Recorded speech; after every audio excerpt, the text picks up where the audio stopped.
What is going on, everybody? Happy Monday. Um and time to talk about the fuckery. But before we get started, make sure you like, make sure you subscribe, make sure to share it out. Appreciate all the support. And once again, yeah, I don't. It's looking like a long shot. I don't know if we're gonna win another game either. What's going on, y'all?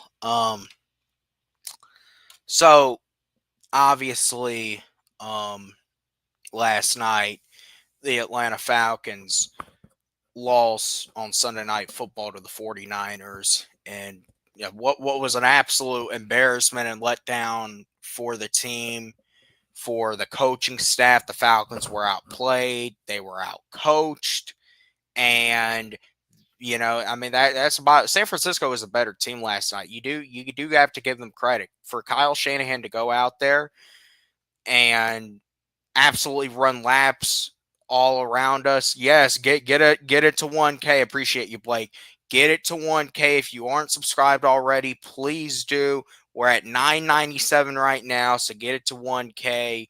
We're so close. I don't know how close the Falcons are, but we're close to 1K. So we need to get across that finish line. But Kyle Shanahan and the 49ers ran absolute laps all over the Falcons last night. Robert Saleh and that defense, they put together a masterclass. Christian McCaffrey, 200 yards from scrimmage.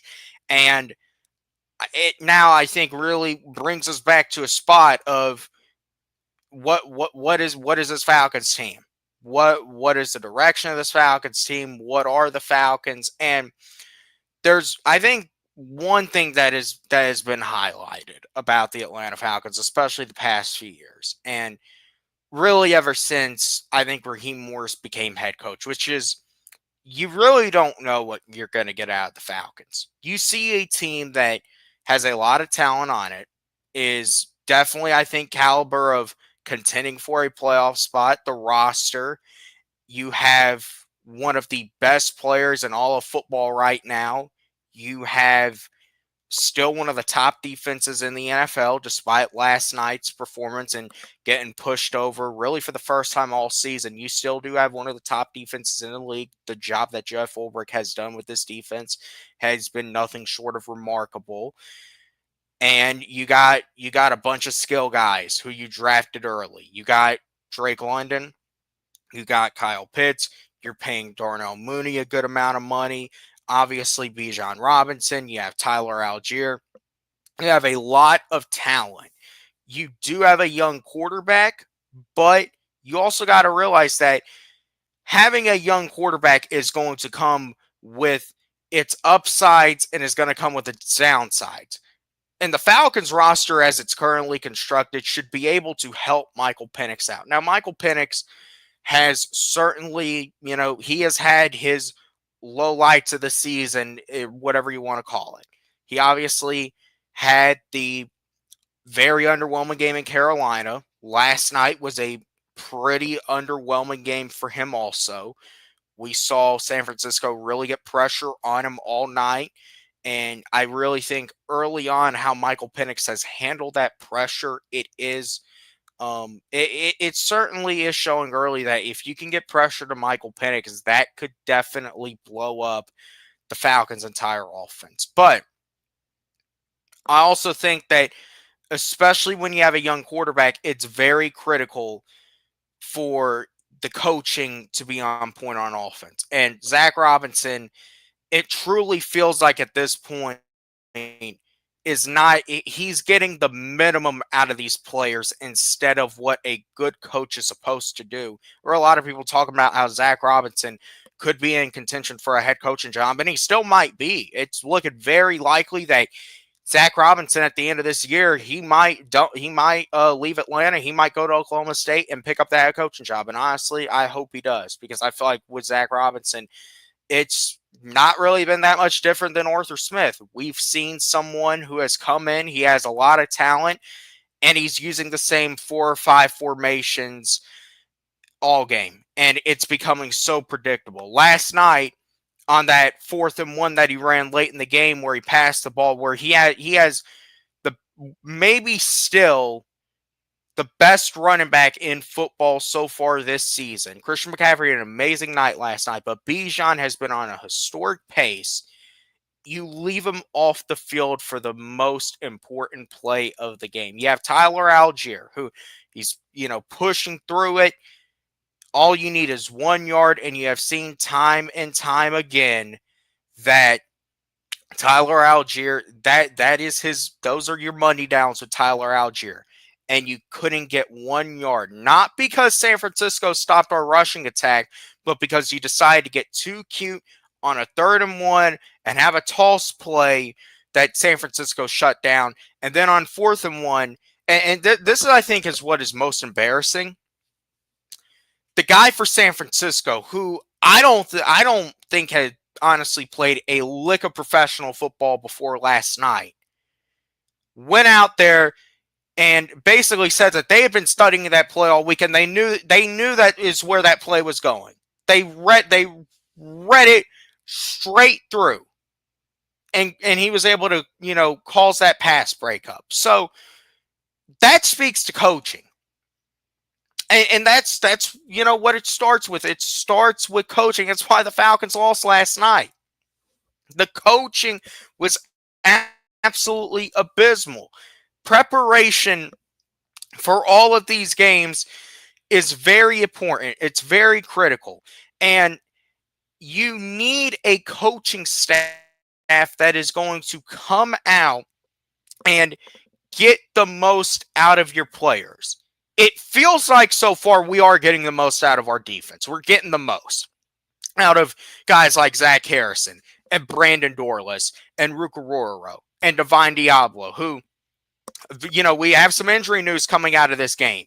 And, it's going to be very important for the Falcons these next few weeks. But you got so many of these guys who you are seeing you're getting the most out of. One guy you're not getting the most out of, however, on defense, I got to call him out, has been Jesse Bates. The guy who's supposed to be the star of this defense has had an absolutely underwhelming year all year. And I don't know if it's just how he's playing, but it does not make sense that you get all these other guys that are so productive in this defense, but yet Jesse Bates is struggling. You're seeing Xavier Watts, who is the gem of the Falcons draft so far, when you consider obviously Jalen Walker, James Pierce Jr., Billy Bowman. Xavier Watts has been an absolute gem. He is a first-round talent that almost fell to day 3. He fell right into your laps, and the pick has been paying off every little bit. And you got Jesse Bates, who we do not see making plays. We see getting run over a lot in the running game. We see him whiffing on tackles. We see him blowing coverage assignments. And listen, if we're paying you this money and you're also trying to get another contract, this is the time to show up. And he's not doing that. So it's worth noting this Falcons defense has done well in spite of the guy who's supposed to be your best player. But even still, it feels like for the most part with these young guys, you're seeing Jeff Ulbrich get the most out of them. On the other side of the ball, it's the exact opposite. You got Drake London, a top 10 receiver. You got Kyle Pitts, a top 5 pick. They're not getting used to their fullest extent. We did see the Falcons get Kyle Pitts involved last night. He had a couple big catches, but you're not seeing them utilize the middle of the field. Now, that's really never been something that Michael Penix did in college. That's not something we've seen yet him do in the NFL. That is something that if you got to coach it into him, sometimes you got to, this is where the effects of coaching show. You have to utilize the strengths of all of your players.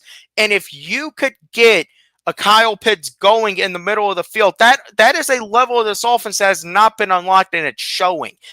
That's why this offense, it's become so predictable. And as great as Bijan Robinson has been, he's being used in the same 4 or 5 ways all year. It's the same 2 or 3 motions. It's the same 3 or 4 screen passes, the same exact looks, and teams have figured it out. And here's the thing, San Francisco just put out the blueprint on how to shut everything down. You thought Carolina was bad, now they know how to attack your defense, and now they know how to really attack your offense. And because of that, we took one hell of a beating last night. And news that just came in before I started this live, Michael Penix is now day to day. He is going to be questionable for Sunday. And let's see. What do we have? We got Divine Diablo week to week, which is a very big loss for this defense, as we saw. Michael Penix is day to day with a bone bruise in both his hand and his foot. The fact that you would let him stay in the game that late and continue to get beat up to the point where now you don't know if you're going to have him for Sunday. It's absolutely asinine. It's asinine that you would put your young quarterback in that type of situation. You weren't winning that game and you knew it. Put fucking Kirk in. Let Kirk take the beating. Protect Penix. But now, we're facing a scenario where Kirk Cousins may very well be starting on Sunday. And look, I get Kirk is healthy. He's probably recovered.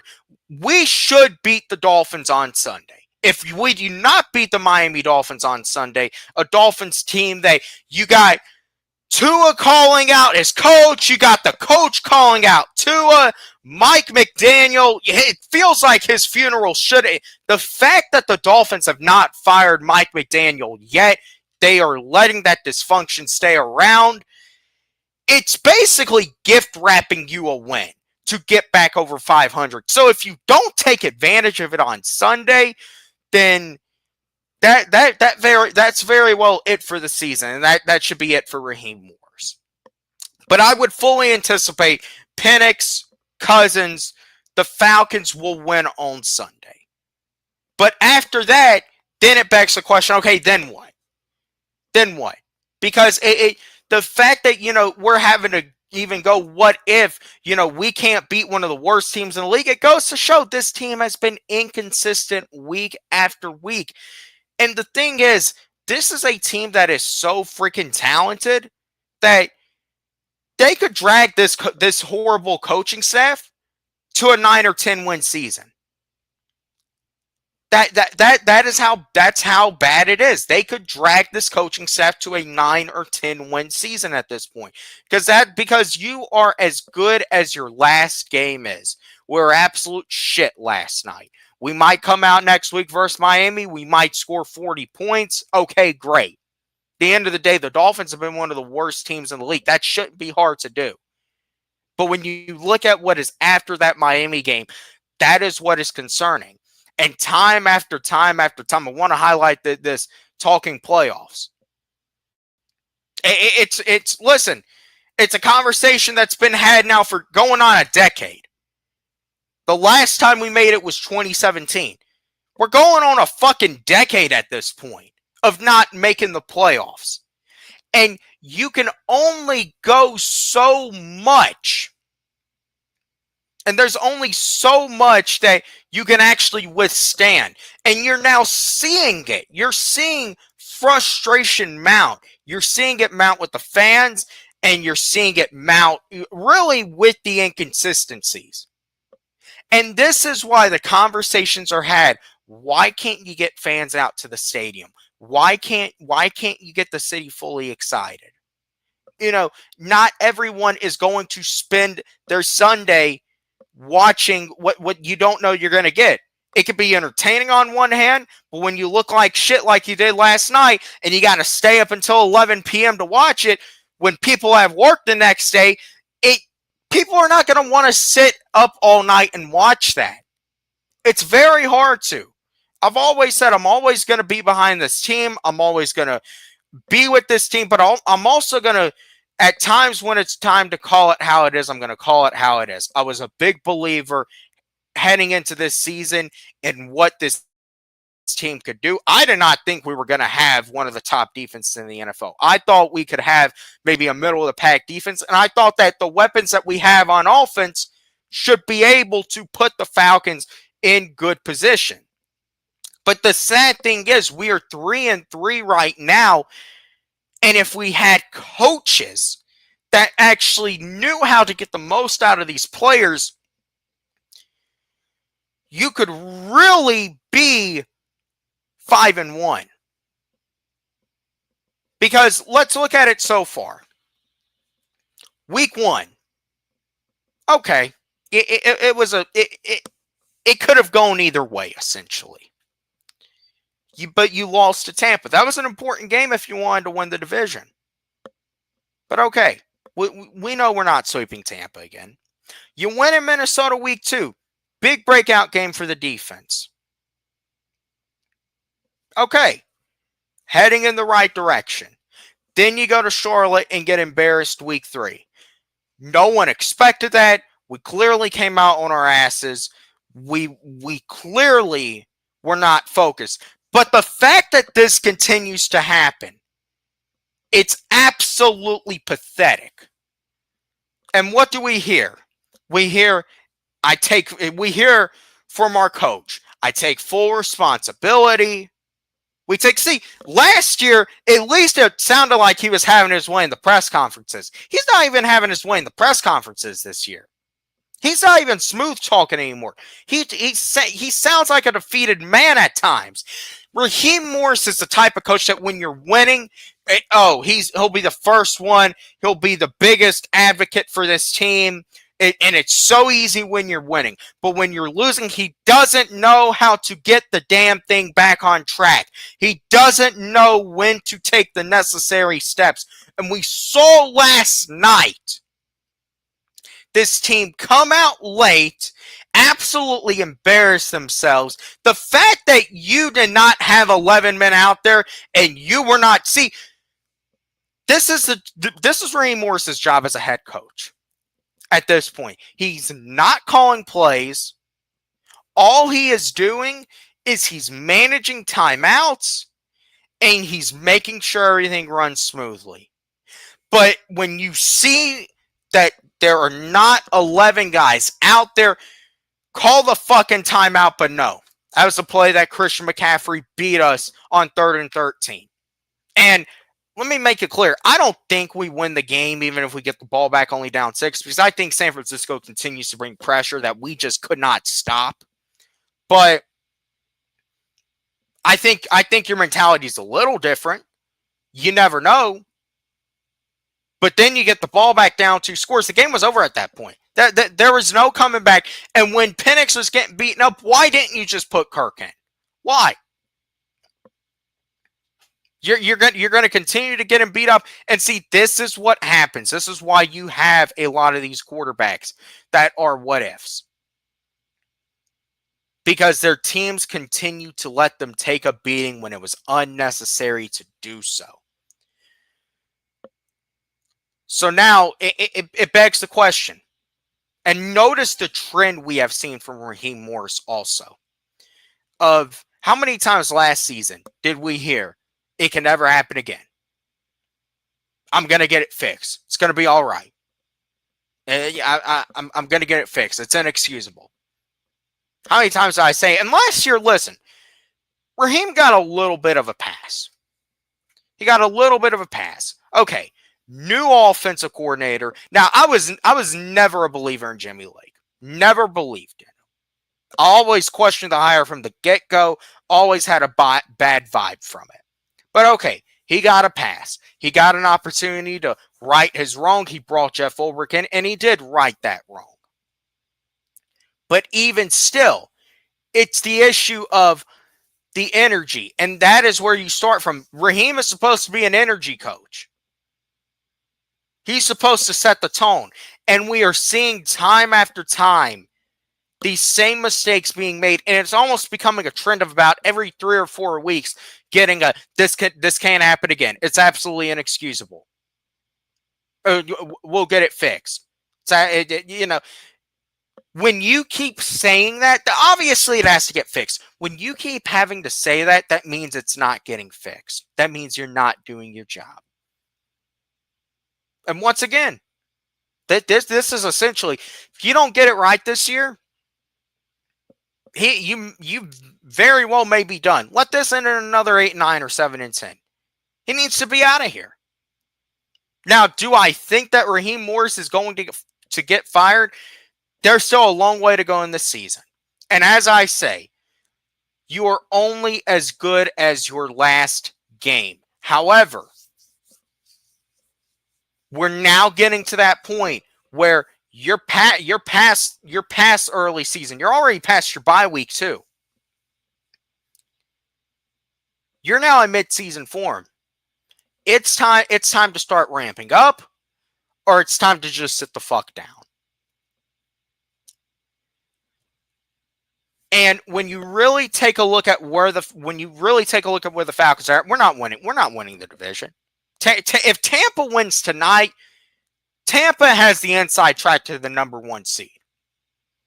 But even if they lose, you cannot focus on catching Tampa. Tampa is, what they are doing is unreal. But see, the thing is with Tampa, you're seeing a team that is getting the most out of these players.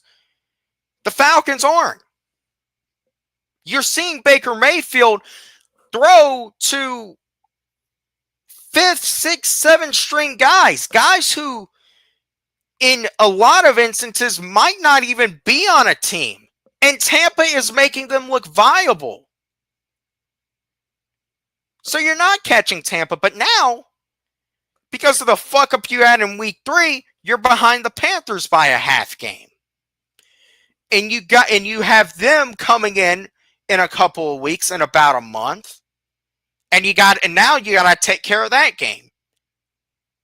And I would like to think you will, but once again, nothing is guaranteed.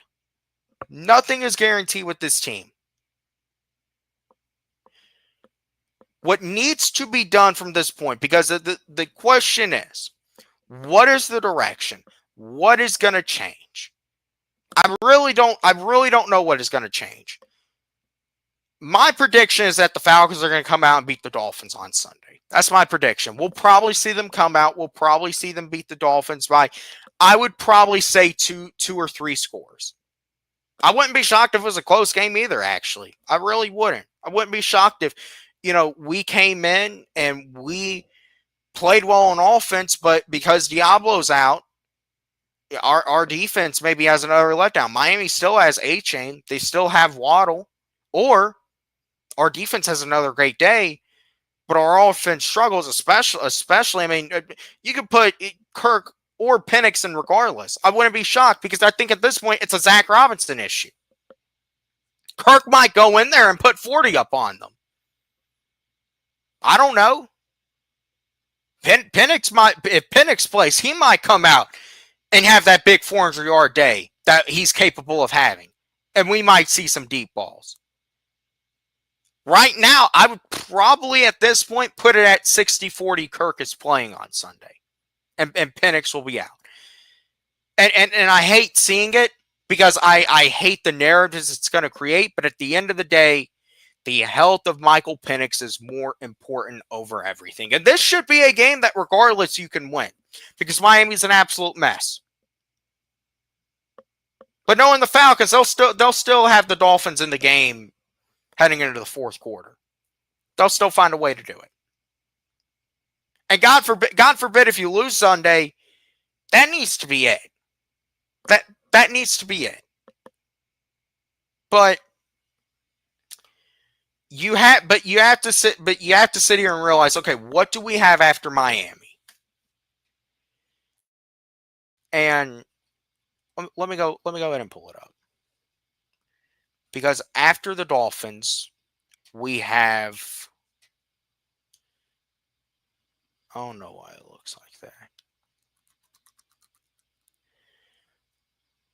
Oh, I want to show y'all. Everyone knows what our schedule is, but I want to put it in perspective. What we have after Miami.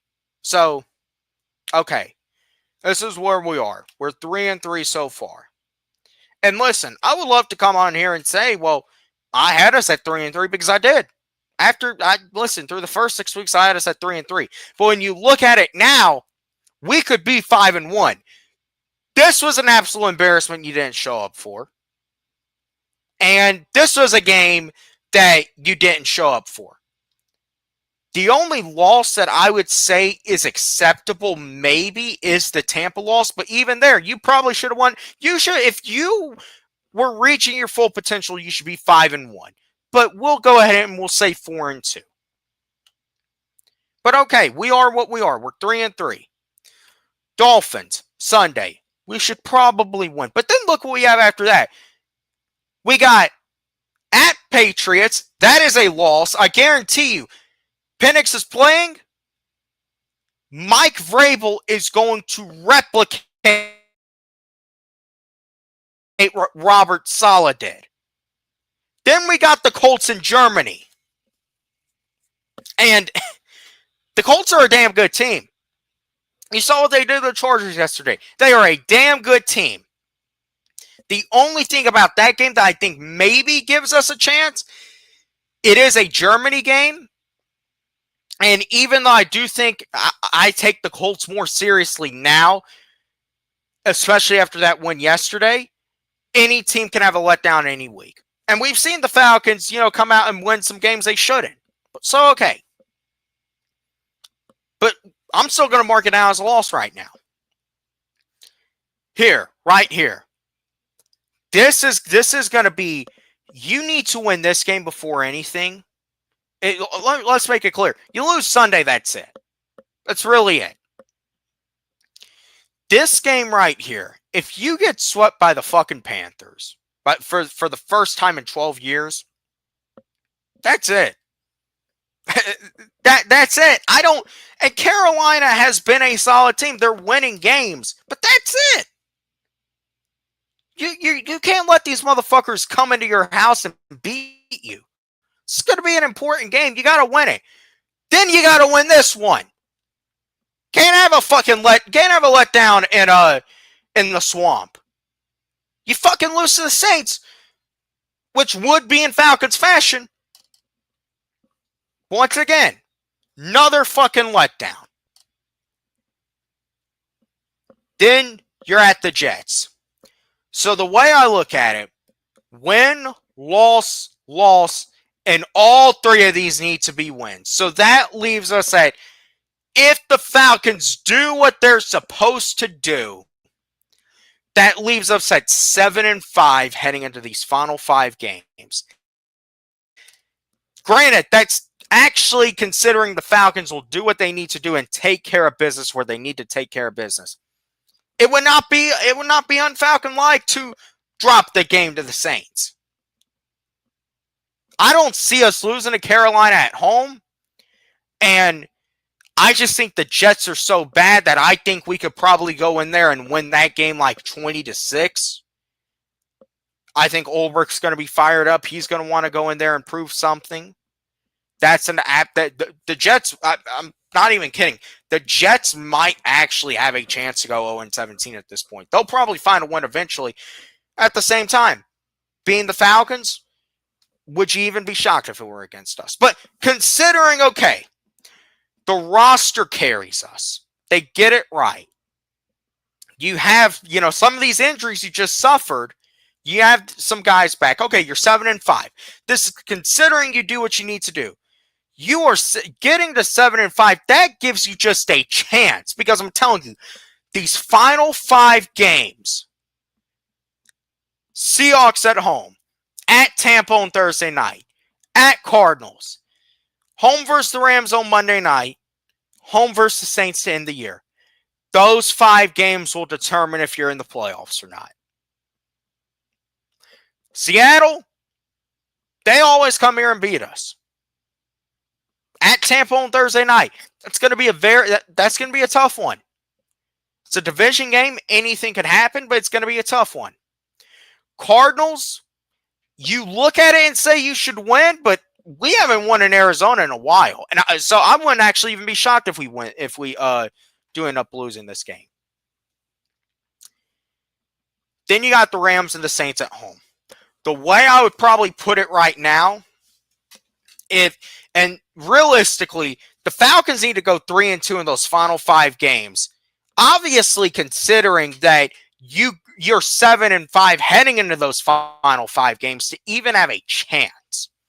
If you're not even 7-5 heading into those final 5 games, you're like 6-6. Then at that point, you're already. I mean, you're gonna have to pull a rabbit out of your ass.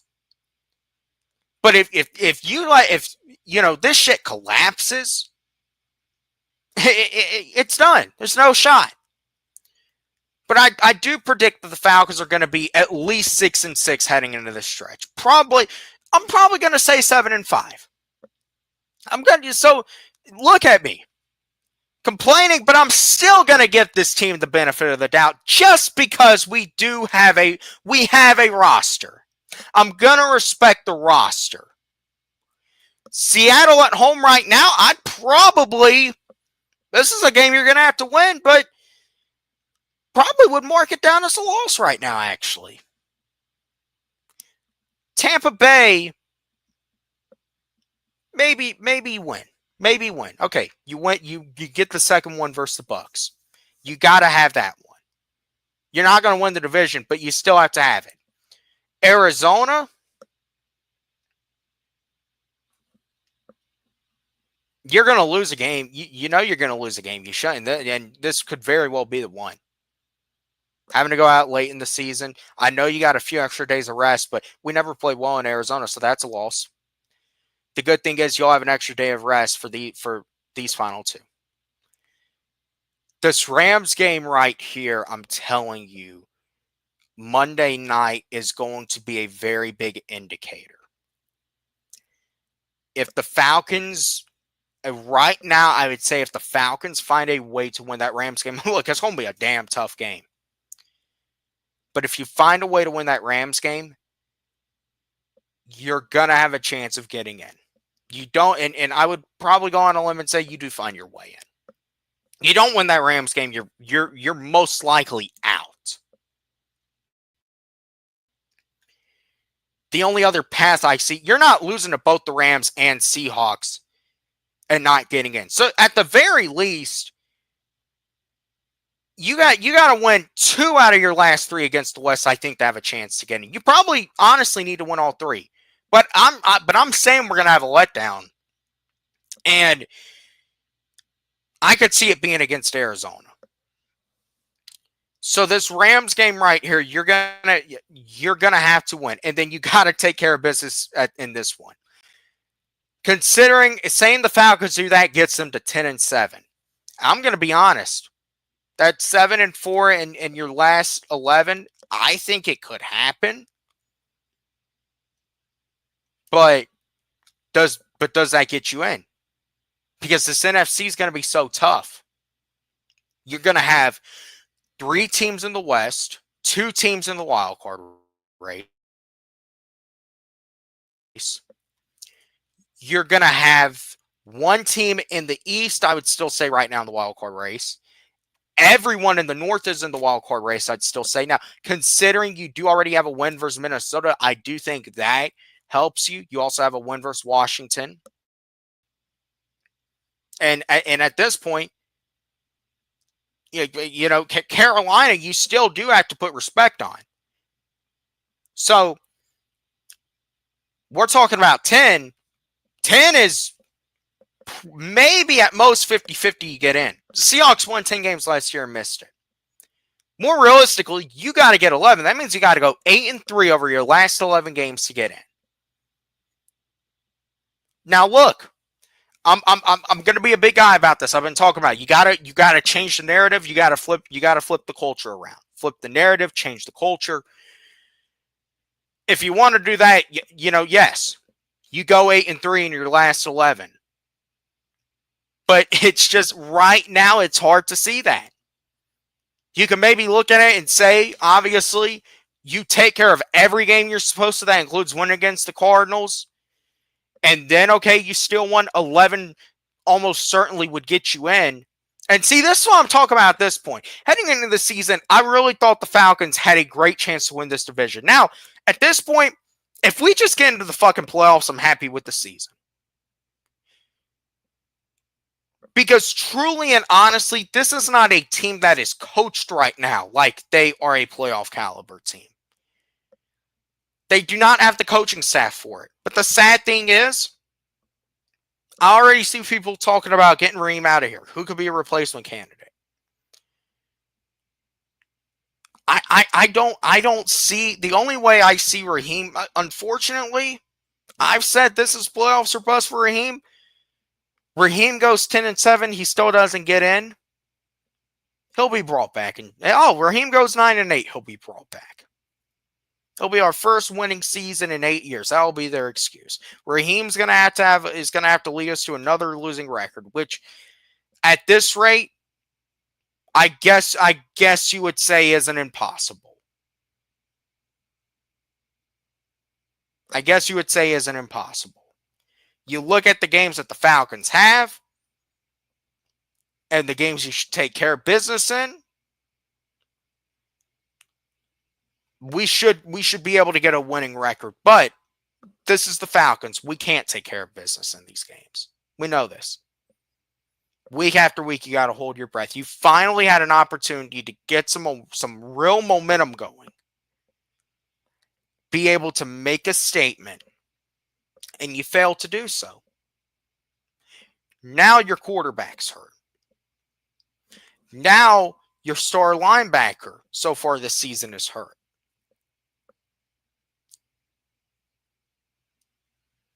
You got someone who you got a right tackle who is Penix's blind side, who got him absolutely killed last night. Wilkinson had held up through the first 6 weeks, but after last night, now you're left to when is Storm Norton coming back? That's what you're left to at this point. You're left to when is Storm Norton coming back? That's the question you're asking. So what is going to change? And I say this. There's nothing that can be said to make anything change. You got to start fucking doing. Once you start doing, that is when stuff changes. But here is the thing. You haven't done it so far. What's the indication that you're going to start doing it?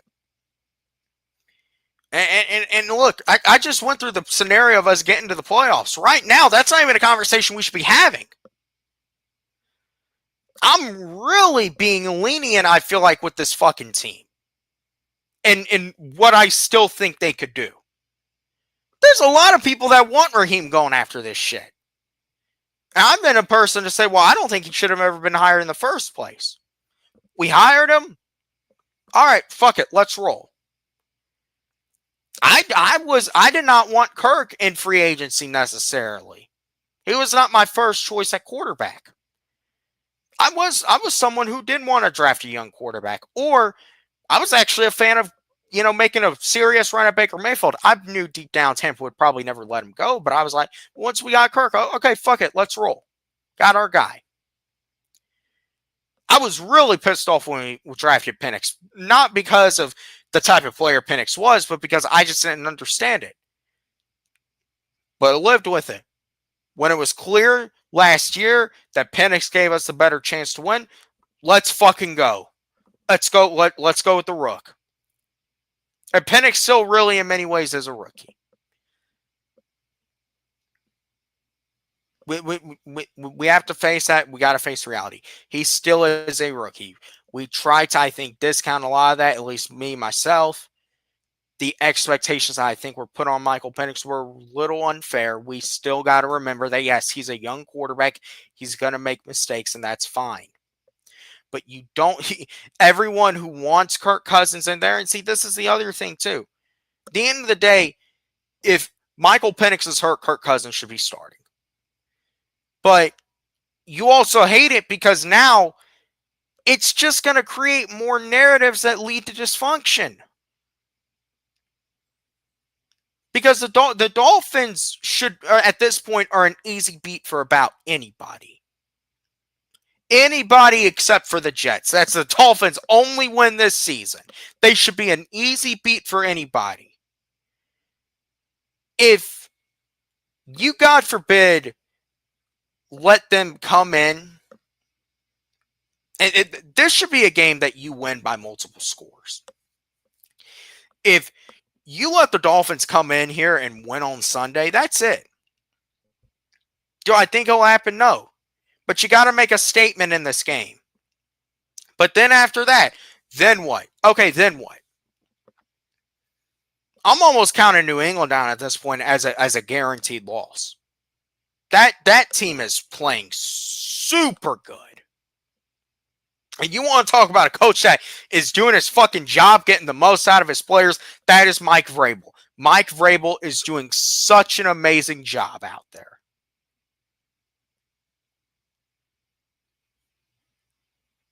So that's an automatic loss. The Colts.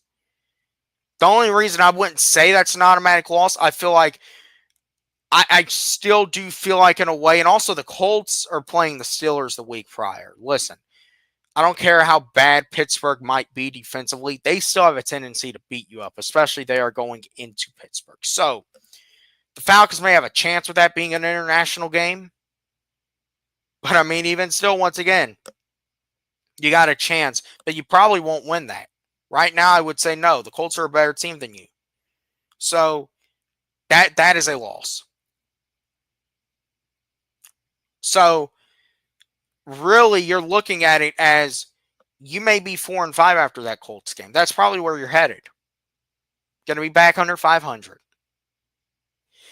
Then that puts you in a position you got to win 3 straight games to even get in a spot to be talking about the playoffs. And this is where I say, this is where this Falcons team could be on the borderline of greatness if you take these opportunities and you take advantage of them. You can't just see them as, oh, they would be nice to have, but they're not necessary. No. Was last night a must win game in the terms of if you don't win, your season is totally over? Not necessarily, but it was a damn important game. It was an important game. And it could be very important when you look back on it. So, I mean, it's the same conversation that's been rehashed. What is going to change? And I'm so damn sick of having the conversations. But we have to look at this from a standpoint of year after year. Doesn't matter who the coach is. This is the same conversation. How close this team is, but yet they're so far. That was a game of about every game in the NFL. You say 3 or 4 plays. That's the difference. But that was a game that last night the Falcons, they did not look prepared for. I don't care. You had what? A day less of rest? That's a game that you carry momentum into and you get a win off of. It's a very disappointing spot. You finally get some stock put into you, and then you just go dwindling down. You were finally getting some love from the national media. It wasn't just, oh, the Bills lost. You were getting some love. They were praising your defense. They were praising Bijan Robinson. You got some stock put into you. And you have an opportunity to win over even more people. And this is why you continue to get disrespected.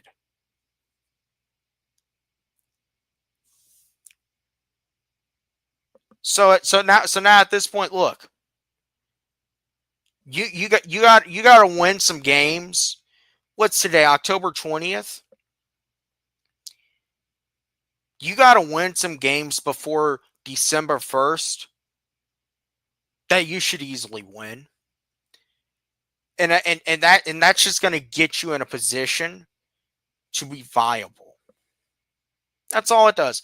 All it does is it gets you in a position to be viable.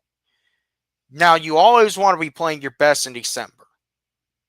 You never want to play your best in September. You never want to play your best in October. You always want to get better and better as the season goes along. But if you're also telling me at the same time we're going to have to sacrifice the early parts of the season and this team cannot be consistent and not get better and not evolve, that's going to be the other thing. Now, you're left in a position to where you have to evolve. And you really do have to change things up because there's a formula out on how to beat you now. You get pressure on Penix, and you exploit the hell out of our rush defense, and you push them around. You chip block another tight end.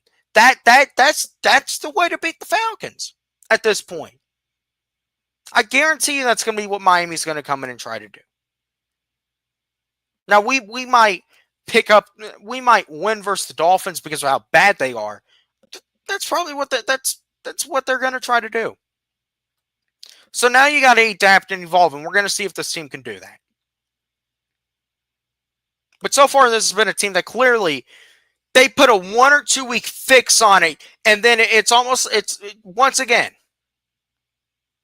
it's just like when you get in trouble and you start to earn just a little bit of trust back. Boom, you fuck up again, and you're back at square one. That's what it is.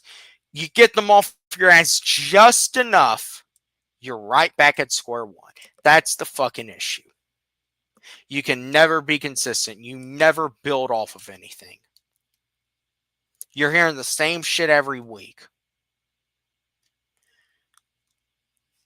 So someone's got to do something at this point. If nothing is done, if you're not going to do something, then there's not going to be a change.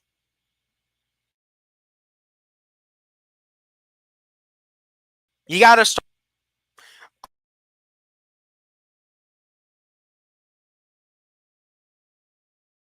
Make a big difference because you're seeing underwhelming performance after underwhelming performance. Now, yes, this is a young team. Obviously, they're going to be inconsistent. But we've also seen you be inconsistent. And there's only so long that we can go before, and we were looking at you at the end of the year. We were. And there's clear pressure on you going into this year. This is a team that has been out of the playoffs too damn long. You have to get back in there with the roster that you have. This is it.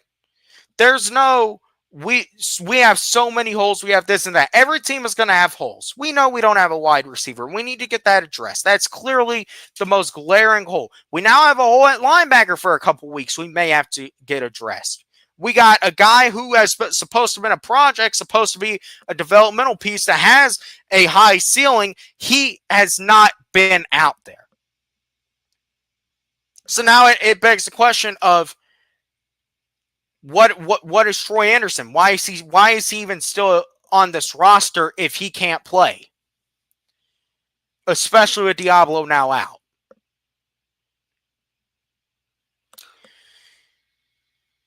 So in reality, look, there's a lot that has to change. First of all, you're gonna have to make a trade at the deadline. That's obvious. You're gonna have to trade for a receiver, and I don't even think it has to be anyone special. Trade for fucking get a Greg Dortch in here. That's the guy you trade for. You're familiar with him. Listen, you love taking guys who's familiar with Raheem. Greg Dortch started his career here. Get him in here. And no, he's nothing special, but at least he can run downfield and go over the middle. You're going to have to account for him. It adds a little bit of a new wrinkle. I really don't know what's going on with the Ray-Ray McCloud situation. It does not look like his, and I don't know if it was a Ray issue. I don't know if it was a Raheem issue. I don't know if it was both of them. We probably won't get the truth for that for a minute. With 11 weeks left, look, I'm not saying the season is over, but right now with the way that it is headed, it's looking like another year of the same shit we have seen. Now, you're going to need somebody to step up. Someone's going to have to step up. Michael Penix, I think, regardless of if he's playing Sunday or not, You're going to see Michael Penix get better, I think, as the season goes along. And that gives me a little hope also. How better is he going to get? I don't know. Also think he needs play calling to back him up. We did see at the end, and see, that's the other thing, too. It really doesn't make sense because when you look at Michael Penix through these 9 starts, I would say every start he had last year, he did very well in. Very well. Especially the last game of the year versus Carolina. And yeah, the Panthers at that point, it was the end of the season. They had an awful defense, but still, it was just the way the offense looked. It was flowing. You saw Penix in a rhythm. You saw him getting those passes to Drake London. You saw multiple layers of this offense. So through 9 starts, 4 of them have been on primetime. 9 starts. He's had some big games so far. He's, I want to say, 4-5 so far as a starter. You've had this year, week 1 versus Tampa. Okay, he gave us a chance to win late. It wasn't a great game, but he gave us a chance to win. Week 2 versus Minnesota. In the end, he was asked to be a game manager, but he did, there were times where it definitely, raised some questions. The Carolina game in Charlotte was definitely the worst game of his career. The Washington game the week after was maybe the best game he's played all season. That's when we did see this offense flowing. Also, the other thing is this, too. It's not like he can't ever throw over the middle of the field. Last year, to end the year, we did see throws over the middle of the field. We saw throws to Drake London over the middle of the field. We saw some passes to Kyle Pitts over the middle of the field. Obviously, the touchdown in Washington. It was a straight vertical route. So he can make these throws. So why aren't you unlocking it? Why are you making this so complicated with all these unique motions and getting very funky when you need to be sticking to basics? Last night, the game plan should have been simple. It's going to go through the running game. You're going to add it. And see, you did have Penix under center a little early in the game, and that is when it felt like the offense was moving the ball.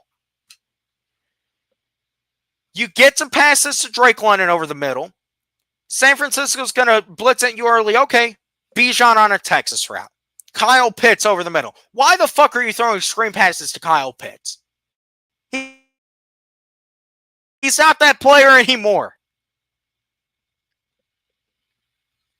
You had Mooney back. Take the one time they took a deep shot to Mooney. Well, actually, he took 2, and that other one Mooney should have caught. He needs to help his young quarterback out. He gave Mooney a chance to catch. You got to help your young quarterback out. The one time that you did have an opportunity, you did take the deep shot and Mooney caught it. He couldn't get out of bounds. These in-a-half situations. And at this point, look, if you can steal points, you steal points. We've seen it now 2 straight weeks the Falcons fuck up those end-of-half situations. Once again, at that point, it's a trend on coaching. So now, you can blame Michael Penix all you want. But if you're calling on Michael Penix to be outright benched, what I would say to that is you do not solve dysfunction with more dysfunction, because that's all it does. That is all it does. You do not want to toy around with a young quarterback's confidence. You don't. You need and even better and learn is if he's out there playing. I don't think there is a benefit to letting Michael Penix sit on the bench, because I really don't think Kirk Cousins could do much better. I really don't. Zach Robinson has shown that he's very compromised in what he can do. Maybe there would be a few more quicker plays for Kirk, but why don't you have that for Penix? Why isn't it quick plays over the middle? Where was that at last night? That's why I go into. The game plan was absolutely horrific also. And it was not a winning game plan. It wasn't. Felt like they were going to have reliance on Bijan early, which okay. But you got to mix in. And you did mix it in early.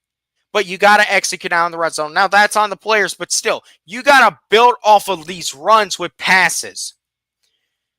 Quick stuff over the middle. It's not hard. It's really not. You did not see Bijan run one Texas route all night.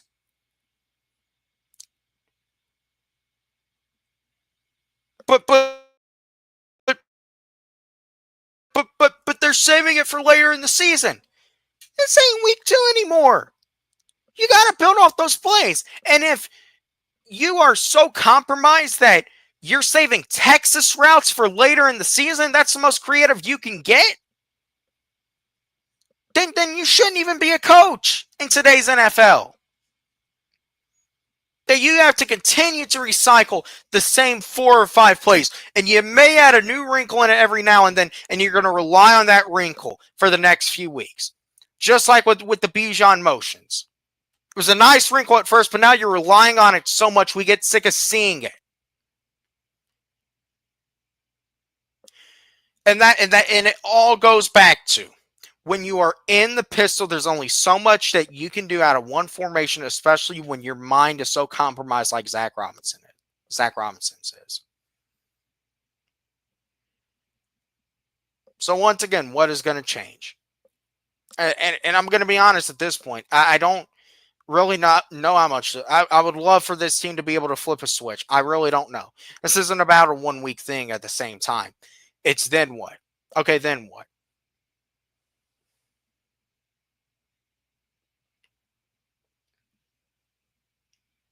That's really what it comes down to. The link is in there if anyone wants to join, anyone wants to chip in to the conversation. But, it creates a lot of frustration.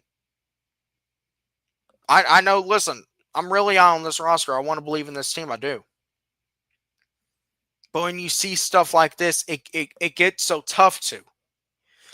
It gets so tough to. With so much season left, yes, anything can happen. But it gets so tough to. Listen, obviously you want to get Jalen Walker back. You want to get Bowman back. You want to get some of your guys on defense back. You want to see Storm Norton back. But at the end of the day, this is something from coaching. Is Raheem going to finally realize that, look, he can put on the show all he wants, but this is it. And Raheem's going to have that come to Jesus moment. And if he doesn't, then how much better things are going to get? I don't know. I think this team could still find their way to 10 wins despite this coaching staff. I do. I mean, we've seen it. And I mean, at the same time, it does just so happen that maybe once a month, Zach Robinson will come out with a good game plan. So I guess you gotta hope that's what it's gonna be for, let's say, that Rams game. Does 10-7 get you in? I don't know. And I really don't know if I see this team doing any more than 10-7. I think if you see this team do more than 10-7, maybe I'm willing to actually say that something did change, and that they understood that they had to play with their asses on fire, or else their jobs were in serious danger. I truly think right now how this team plays, though, 10-7 is it as of right now. I don't know if this team can get any more than that. We're not winning this division. You got to face that. Can 10-7 get you the 7th seed? I don't know. That's the thing. You're talking about this right now, but you got to win these games you're supposed to before you can have that conversation, because a lot can change until December. A lot can change by the time you're there. Seattle's 4-2 right now. We don't know where Seattle will be. We don't know where the Rams will be. We don't know where Tampa will be. I think Tampa's probably on their way to being a top 3 seed in the NFC this year. We don't know where Seattle will be. Hell, the Jets could fucking go on a winning streak until we face them. Anything can happen in this league. It's been a very weird year. But it feels like so far we're seeing the same exact mistakes being made. And yes, this could be a 10-win team. Does that get you in? I don't know. But even still, you have to realize that we are at maximum playing like a 10-win team until this coaching staff flips the fucking switch. And Ulbrich does a lot of the heavy lifting at this point. He does. And the fact that I'm even talking about a 10-win season with this goes to show just how good our roster can be. But this coaching staff continues to hold it back. And if it does like it did last year, it won't even be a 10-win season. That's why I say I've been a big advocate for Michael Penix staying out there. But look, if Kirk is healthy and Penix is hurt, and you need to give Penix time to recover, you got to put the guy out there who's healthy. You got to let Penix rest up. You can't make the same mistake you did last year. Because if you make the same exact mistake you did last year with Penix's health, you shouldn't even get the chance to clean out your office at the end of the season if you're Raheem Morris. The question is, what is going to change? Pretty simple. The coaches, and this is the challenge I'm going to leave you with. Get your head out of your asses or get your head out of the door. One of those two things. Get your head out of your asses or get your head out of the door. Appreciate everyone for watching. If a StreamYard link is there, so I'll keep it going for a few more seconds. But let's say one more time. Either you get your head out of your ass or you get your head out of the door. That's what it comes down to. So appreciate everyone for watching. Obviously, look, it's gonna be another crazy ass ride. And look, we'll be back. Talk about the Miami game later in the week. And look, still, I would love to win every game. I don't see it happening, but I'd love to win every game. With that being said, though, appreciate you all for watching. I will see you all in the next one.